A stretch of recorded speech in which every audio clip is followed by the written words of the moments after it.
राम राम। हम सब लोग मंदिर जाते हैं और भगवान से वो वस्तुएं मांगते हैं जो हमारे जीवन के लिए उतनी आवश्यक नहीं है।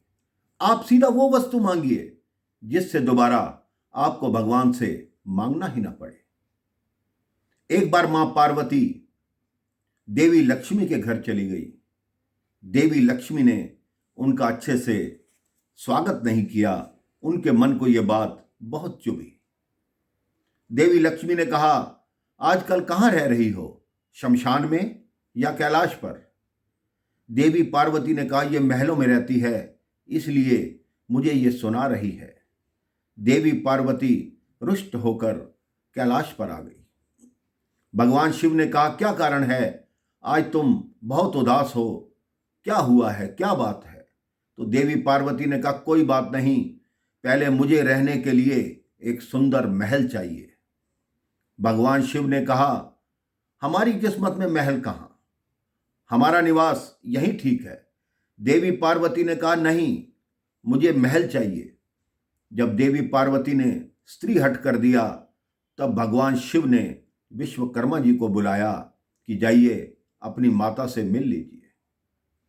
मां पार्वती ने कहा, विश्वकर्मा, एक ऐसा महल बनाओ जिसकी दीवारें और पूरा महल स्वर्ण का हो, फर्श जो हो वो चांदी के हों, छत जो हो वो मणियों की हो और द्वार हो उन पे हीरे जड़े हों। विश्वकर्मा ने कहा, ठीक है माता, ऐसा भवन मैं तैयार कर दूंगा। शीघ्र ही मां के लिए वो भवन तैयार कर दिया गया। अब उस भवन की गृह प्रवेश की रस्म होनी थी।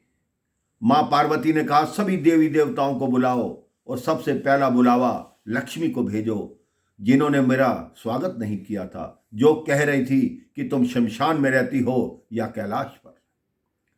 अब उस गृह प्रवेश की रस्म में सारे देवता आए। मां लक्ष्मी आई, बहुत प्रसन्न हुई। वो बोली, मैंने इसीलिए तो तेरे को कहा था ताकि तुम भी किसी सुंदर महल में रहो। मेरे मन में तेरे प्रति कोई ईर्ष्या, कोई द्वेष नहीं था। अब पूजा आरंभ हुई, वेद मंत्र पढ़े जाने लगे। सभी देवता उस गृह प्रवेश के साक्षी बने। पूजा संपन्न हुई। उसके बाद दक्षिणा की बारी आई।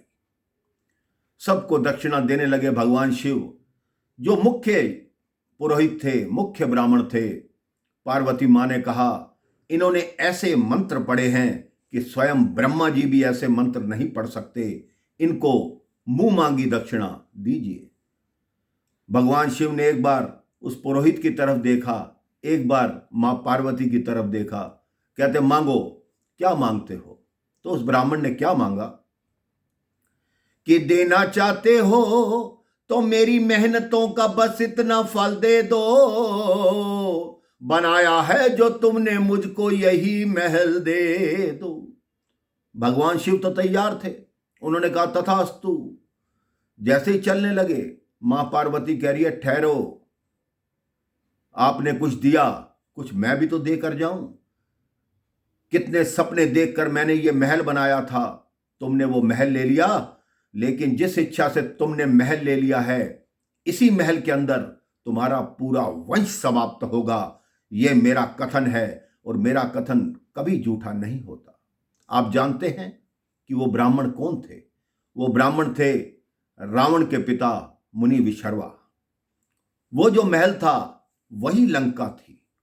और आप सबको ज्ञात है कि लंका में कैसे विशर्वा के पूरे वंश का नाश हुआ, केवल विभीषण को छोड़कर, क्योंकि विभीषण राम भक्त था। इसलिए आप भी राम भक्त बनिए, राम राम कहिए, जय श्री राम कहिए। राम राम, जय श्री राम।